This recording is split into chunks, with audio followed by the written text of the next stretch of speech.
তৃণমূল দলের সৃষ্টি হয়েছিল মানুষের মধ্যে বিভাজনের, বিশেষ করে বাংলা ভাষা আমাদের যা আমরা শিক্ষা পেয়েছি, তৃণমূল শব্দটা হচ্ছে একটা যুক্তাক্ষর, কিন্তু তারা যখন দল গঠন করলো তখন তৃণমূলকে বিভক্ত করলো টিএমসি নামকরণ করতে গিয়ে।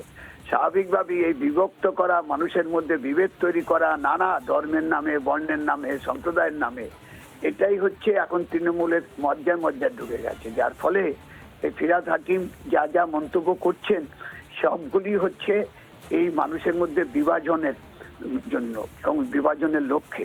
সুতরাং এই ধরনের বাংলাদেশ, এই আমাদের ভারতীয় উপমহাদেশে যা চলছে এই সময় ভারত সরকার, আমাদের দেশ, আমাদের রাজ্য, সবাই একটা দিকে সবাই চাইছে আমরা শান্তি।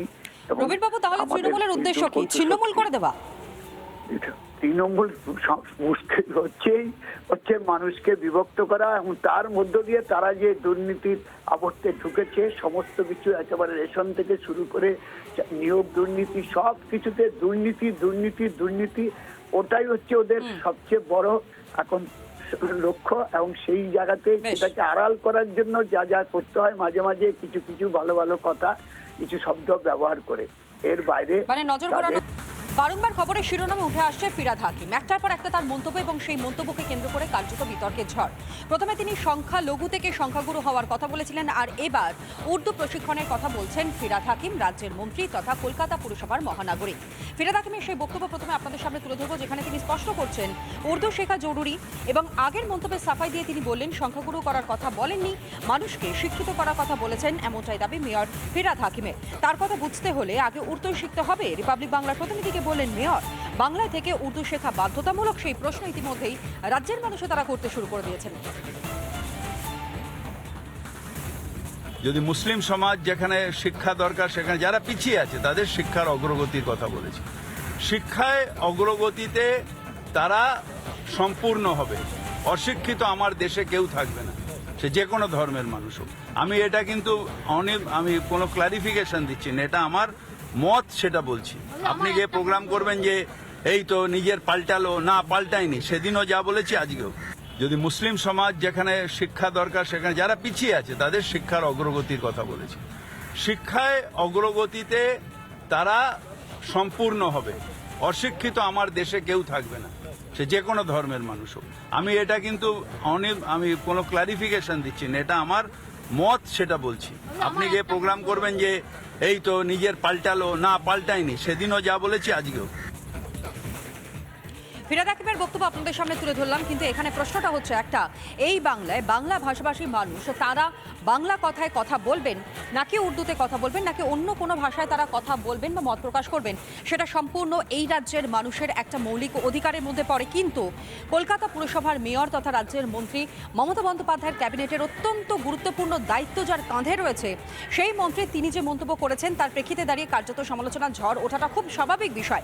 আর এই মুহূর্তে রাজ্য বিজেপি সভাপতি সুকান্ত মজুমদার তিনি আমাদের সঙ্গে রয়েছেন টেলিফোন লাইনে। সুকান্ত বাবু, যে কথা ফিরহাদ হাকিম বলেছেন সেই ঘটনার প্রসঙ্গে আপনার প্রতিক্রিয়া জানতে চাইবো। তার কারণ তিনি প্রথমে সংখ্যালঘু থেকে সংখ্যাগুরুর কথা বলেছেন, এবং তিনি বলেছেন তার কথা বোঝবার জন্য নাকি উর্দু শেখার প্রয়োজনীয়তা রয়েছে। দেখুন, এর আগেও আমরা দেখেছি ফিরহাদ হাকিম সাহেব একের পর এক এই ধরনের স্টেটমেন্ট দিয়েছেন। এর আগে উনি বলেছেন যে এরপরে উর্দু ভাষীদের সংখ্যা নাকি বাংলায় বেশি হয়ে যাবে, এবং উনি স্বপ্ন দেখছেন এটাকে মিনি পাকিস্তান থেকে একদম অ্যাকচুয়াল পাকিস্তান বানানোর জন্য। আমি এক কথাই যদি দেখি যে ফিরহাদ হাকিম সাহেবের মধ্যে আমি জনাব সোহরাওয়ার্দীর ছায়া দেখতে পাচ্ছি, এবং কলকাতাবাসীকে আমি সাবধান করতে চাই যে আবার হয়তো গ্রেট ক্যালকাটা কিলিংস এপিসোড 2 আমাদের জন্য অপেক্ষা করছে। সুকান্তবাবু, কোন ভাষায় রাজ্যের মানুষ কথা বলবে সেটাকে একজন মন্ত্রী তিনি ঠিক করে দেবেন? বাংলা ভাষাভাষীর মানুষ আমরা, বাংলা আমাদের মাতৃভাষা, কিন্তু তারপরেও তিনি এই মন্তব্য করছেন। দেখুন, বাংলার মানুষ, সিংহভাগ মানুষ বাংলা ভাষাতেই কথা বলেন, এমনকি যারা অন্যান্যরা যাদের মাতৃভাষা হয়তো অন্য কোনো ভাষা, তারাও বাংলা ভাষায় কথা বলেন। এবং বাংলা ভাষাই বাংলার আমাদের পশ্চিমবঙ্গের ভাষা। স্বাভাবিকভাবে কেউ যদি উর্দু চাপিয়ে দিতে চায়, উর্দুও ভারতীয় ভাষা, পাকিস্তানে তার জন্ম হয়নি, জন্ম ভারতেই হয়েছে, কিন্তু উর্দু যদি কেউ চাপিয়ে দিতে চায় বাঙালিরা মেনে নেবে না, বাঙালি প্রতিবাদ করবে। বেশ ধন্যবাদ জানাই আপনাকে। সুকান্ত মজুমদার, রাজ্য বিজেপি সভাপতি, তিনি এই মুহূর্তে আমাদের সঙ্গে ছিলেন টেলিফোন লাইনে। আরও একবার ফিরহাদ হাকিমের সেই মন্তব্য আপনাদের সামনে তুলে ধরি, যেখানে তিনি নিদান দিচ্ছেন যে এবার উর্দু শিখতে হবে, বিশেষত তার কথা যদি বুঝতে হয় তাহলে উর্দু শেখার প্রয়োজনীয়তা রয়েছে। আরও একবার শুনুন। আপনি দুবার দু ধরনের কথা বলেন, একবার বললেন যে মুসলমানদের সংখ্যাগুরু করতে, এবং সংখ্যাগুরু করতে নয়, শিক্ষায় যারা পিছিয়ে আছে তাদের শিক্ষায় অগ্রগতির কথা বলেছি। আপনি উর্দুটা আগে শিখুন, আপনি আসুন এক্ষুনি, আমি আপনাকে একটা উর্দু ক্লাসে ভর্তি করছি। রামকৃষ্ণ মিশনে উর্দু পড়ায় গোলপার্কে, সেখানে গিয়ে উর্দু শিখুন। যারা ওই অমিত মাল্লব্য, মিথ্যা মাল্লব্য যারা এসব ফলস বানায়, তাদের শিক্ষায় অগ্রগতি বলার অধিকার আমার আছে। শিক্ষায় অগ্রগতি, যখন মনোজ ভাগবতজি বলেন দুটো করে পয়দা করে, তখন তো আপনি বলেন না যে পপুলেশন বাড়ানো। আমরা কখনো পপুলেশন বাড়ানোর কথা বলি না, তার কারণ এটা আমাদের পথ নয়। সিদ্দিকুল্লাহ চৌধুরী তো বলছেন হাম দো হামারে চার, ওইটা কোনো আমাদের পার্টিও অ্যাপ্রুভ করে না। আমরা আমাদের শিক্ষার অগ্রগতি, যারা পিছিয়ে আছে, সে যদি জঙ্গলমহলের মানুষ পিছিয়ে থাকে তাদেরও শিক্ষা, যদি মুসলিম সমাজ যেখানে শিক্ষা দরকার সেখানে যারা পিছিয়ে আছে তাদের শিক্ষার অগ্রগতির কথা বলেছি। শিক্ষায় অগ্রগতিতে তারা সম্পূর্ণ হবে। অশিক্ষিত আমার দেশে কেউ থাকবে না, সে যে কোনো ধর্মের মানুষ হোক। আমি এটা কিন্তু আমি কোনো ক্লারিফিকেশন দিচ্ছি না, এটা আমার মত, সেটা বলছি। আপনি গিয়ে প্রোগ্রাম করবেন যে এই তো নিজের পাল্টালো, না পাল্টায়নি, সেদিনও যা বলেছি আজকেও।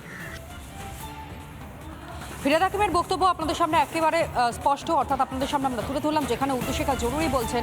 এমনকি রিপাবলিকের প্রতিনিধিকে তিনি বলছেন দরকার পড়লে তাকেও নিয়ে গিয়ে উর্দু শিখিয়ে দেবেন তিনি, তার কারণ তার কথা বুঝতে গেলে উর্দু শেখাটা ভীষণভাবে প্রয়োজন রয়েছে। বারংবার কেন এত ভুল বদল করতে হচ্ছে ফিরহাদ হাকিমকে? যে মন্তব্য তিনি করেছেন তার প্রেক্ষিতে দাঁড়িয়ে বারংবার তিনি ভুল বদল করছেন, বারংবার তিনি তার প্রেক্ষিতে দাঁড়িয়ে বিভিন্ন ধরনের কথাবার্তা বলছেন, কিন্তু কি কারণে, কি প্রয়োজন? এবং এখানে সবথেকে বড় বিষয় যে তিনি শিক্ষার কথা বলছেন, যে সমস্ত সম্প্রদায়ের মানুষকে শিক্ষিত হতে হবে এবং শিক্ষায় অগ্রগতি মানে কি তাহলে তিনি শুধুমাত্র বোঝেন এই উর্দু শেখা? এটাই সবথেকে বড় প্রশ্ন হয়ে দাঁড়াচ্ছে। এ রাজ্যের মানুষজন তারা রীতিমতন প্রশ্ন তুলছেন, এবং ফিরহাদ হাকিমের যে দাবি তার কথা বুঝতে অসুবিধা হচ্ছে, যে কারণের জন্য আগে উর্দু শিখে আসার প্রয়োজনীয়তা রয়েছে। রিপাবলিক বাংলার প্রতিনিধিকে যখন রিপাবলিক বাংলার প্রতিনিধি তাকে বারংবার প্রশ্ন করেন কি উদ্দেশ্য নিয়ে তিনি এই মন্তব্য করেছিলেন, তার প্রেক্ষিতে দাঁড়িয়ে তিনি বলছেন যে দরকারে আগে উর্দু শিখে আসুন, তারপর না হয় তার মন্তব্যের ব্যাখ্যা করবেন। তার কারণ তিনি যে মন্তব্য করেছেন কোথাও গিয়ে যেন মনে হচ্ছে যে এবার সেই মন্তব্য থেকে কিছুটা হলো হয়তো তিনি ব্যাকফুটে আসতে চাইছেন, কিছুটা হলো পিছনে সরে আসতে চাইছেন ফিরহাদ হাকিম।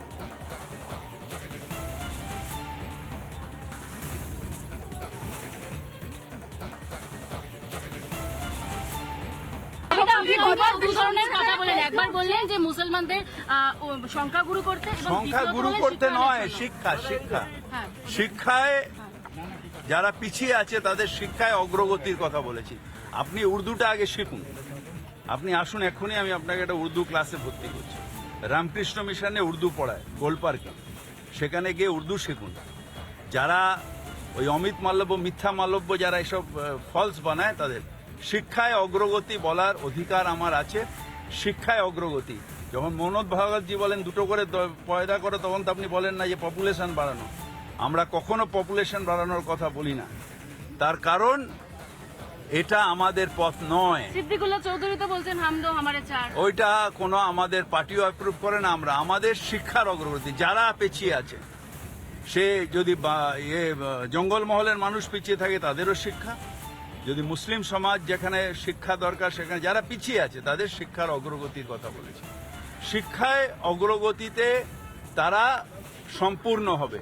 অশিক্ষিত আমার দেশে কেউ থাকবে না, সে যে কোনো ধর্মের মানুষ হোক। আমি এটা কিন্তু আমি কোনো ক্লারিফিকেশন দিচ্ছি না, এটা আমার মত, সেটা বলছি। আপনি গিয়ে প্রোগ্রাম করবেন যে এই তো নিজের পাল্টালো, না পাল্টায়নি, সেদিনও যা বলেছি আজকেও। ফিরহাদ হাকিমের বক্তব্য, এবং তিনি বলছেন কোনো ক্লারিফিকেশন তিনি পূর্ববর্তী সময়ে যে মন্তব্য রেখেছিলেন তার প্রেক্ষিতে দিচ্ছেন না, কিন্তু এত আগ্রহ তার, এটাই তো সবথেকে বড় প্রশ্ন এনে দাঁড় করাচ্ছে। যেখানে বাংলাদেশের একরকম পরিস্থিতি, যে পরিস্থিতিকে দেখে নিন্দার ঝড় গোটা বিশ্বজুড়ে উঠেছে, যেভাবে সেখানে হিন্দু খেদানোর একটা মহাযজ্ঞ চলছে, হিন্দুদের নিধন পর্ব চলছে, হামলা চলছে, মারধর করা হচ্ছে, এবং হিন্দু শূন্য একটা রাষ্ট্র কেবলমাত্র এখন ঘোষণা করা যেন সবার অপেক্ষা হয়ে দাঁড়িয়েছে বাংলাদেশের। যে বাংলাদেশের বর্তমান পরিস্থিতি নিয়ে এত আলোচনা, সেই আলোচনার মধ্যেই এই রাজ্যের যিনি একজন ভারপ্রাপ্ত মন্ত্রী, তিনি যে মন্তব্য করছেন তাতে আরও একটু দায়িত্ব জ্ঞান থাকা উচিত ছিল বলে কিন্তু রাজনৈতিক মহলের যারা বিশেষজ্ঞরা রয়েছেন, এমনকি সমাজের বিশিষ্টজনেরা তারা মনে করছেন। উর্দু শেখা হঠাৎ করে এত জরুরি হয়ে পড়লো। এর আগেও তিনি বলছেন যে সংখ্যালঘু এই মুহূর্তে যারা রয়েছেন তারা একটা সময় সংখ্যাগুরু হয়ে যাবে। বর্তমানে এ রাজ্যে 33% মুসলিম সম্প্রদায়ের মানুষ রয়েছেন গোটা ভারতবর্ষে, অর্থাৎ গোটা দেশে 17% সংখ্যালঘু থাকলেও একটা সময় আসবে যখন এই সংখ্যাগুরুতে পরিণত হবে সংখ্যালঘু সম্প্রদায়ের মানুষজন। শুধু তাই নয়, বিচার ব্যবস্থার কথাও তিনি উল্লেখ করেছেন, যেখানে এখন হাতে গোনা কয়েকজন রয়েছেন যারা সংখ্যালঘু সম্প্রদায় থেকে উঠে গিয়ে বিচার ব্যবস্থার সঙ্গে সরাসরি যুক্ত রয়েছেন। সেই সংখ্যাটাও ক্রমাগত বাড়তে থাকবে ভগবানের আশীর্বাদে, আল্লাহর আশীর্বাদে, তিনি স্পষ্ট করে বলছেন। কিন্তু তারপর থেকে যখনই বারংবার তাকে প্রশ্ন করা হয়েছে কোন উদ্দেশ্য নিয়ে তিনি এই মন্তব্য করছেন, যেখানে তিনি দেখতে পাচ্ছেন বাংলাদেশের পরিস্থিতি, তাহলে কোথাও গিয়ে কি এই রাজ্যে ওপরে একটা বাড়তি চাপ এবং বাড়ানোর তার চেষ্টা করছেন কি ফিরহাদ হাকিম, সেই প্রশ্ন ইতিমধ্যে ঘুরপাক খাচ্ছে। আর এই মুহূর্তে রবীন্দ্র সিপিএম নেতা, তিনি আমাদের সঙ্গে রয়েছেন। রবীন্দ্রবাবু, যে বক্তব্য ফিরহাদ হাকিম তিনি বারংবার রাখছেন তাতে একটা বিষয় স্পষ্ট, যে তিনি চাইছেন যাতে সংখ্যালঘু এখন যারা রয়েছেন তারা সংখ্যাগুরুতে পরিণত হোক, এবং তার ক্ল্যারিফিকেশন দিতে গিয়ে বারংবার তিনি মন্তব্য করতে গিয়ে এবার মন্তব্য করছেন উর্দু শেখার প্রয়োজনীয়তা রয়েছে। কিন্তু শিক্ষায় অগ্রগতি মানে কি উর্দু শেখা? তিনি যে মন্তব্য করেছেন তার প্রেক্ষিতে আপনার প্রতিক্রিয়া? আসলে তৃণমূল দলের সৃষ্টি হয়েছিল মানুষের মধ্যে বিভাজনের, বিশেষ করে বাংলা ভাষা আমাদের যা আমরা শিক্ষা পেয়েছি, তৃণমূল শব্দটা হচ্ছে একটা যুক্তাক্ষর। কিন্তু তারা যখন দল গঠন করলো তখন তৃণমূলকে বিভক্ত করলো টিএমসি নামকরণ করতে গিয়ে। স্বাভাবিকভাবেই এই বিভক্ত করা, মানুষের মধ্যে বিভেদ তৈরি করা নানা ধর্মের নামে, বর্ণের নামে, সম্প্রদায়ের নামে, এটাই হচ্ছে এখন তৃণমূলের মজ্জায় ঢুকে গেছে। যার ফলে এই ফিরহাদ হাকিম যা যা মন্তব্য করছেন সবগুলি হচ্ছে এই মানুষের মধ্যে বিভাজনের জন্য এবং বিভাজনের লক্ষ্যে। সুতরাং এই ধরনের বাংলাদেশ, এই আমাদের ভারতীয় উপমহাদেশে যা চলছে এই সময় ভারত সরকার, আমাদের দেশ, আমাদের রাজ্য, সবাই একটা দিকে সবাই চাইছে আমরা শান্তি। রবীন্দ্রবাবু, তাহলে তৃণমূলের উদ্দেশ্য কি? ছিন্নমূল করে দেওয়া? তৃণমূল মুশকিল হচ্ছে মানুষকে বিভক্ত করা, এবং তার মধ্য দিয়ে তারা যে দুর্নীতির আবর্তে ঢুকেছে, সমস্ত কিছু একেবারে রেশন থেকে শুরু করে নিয়োগ দুর্নীতি, সব কিছুতে দুর্নীতি, ওটাই হচ্ছে ওদের সবচেয়ে বড় এখন লক্ষ্য। এবং সেই জায়গাতে সেটাকে আড়াল করার জন্য যা যা করতে হয়, মাঝে মাঝে কিছু ভালো কথা, কিছু শব্দ ব্যবহার করে, এর বাইরে মানে নজর ঘোরানোর চেষ্টা করছেন, এমনটাই মনে করছেন আপনি?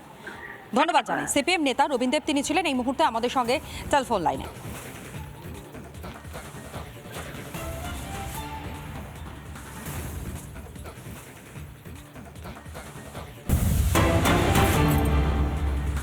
নানা ধরনের কন্টেন্ট দেখার জন্য লাইক করুন, শেয়ার করুন আমাদের ফেসবুক পেজ, সাবস্ক্রাইব করুন আমাদের ইউটিউব চ্যানেল। পাশাপাশি অন্যান্য ব্রেকিং নিউজের জন্য অবশ্যই চোখ রাখুন রিপাবলিক বাংলায়।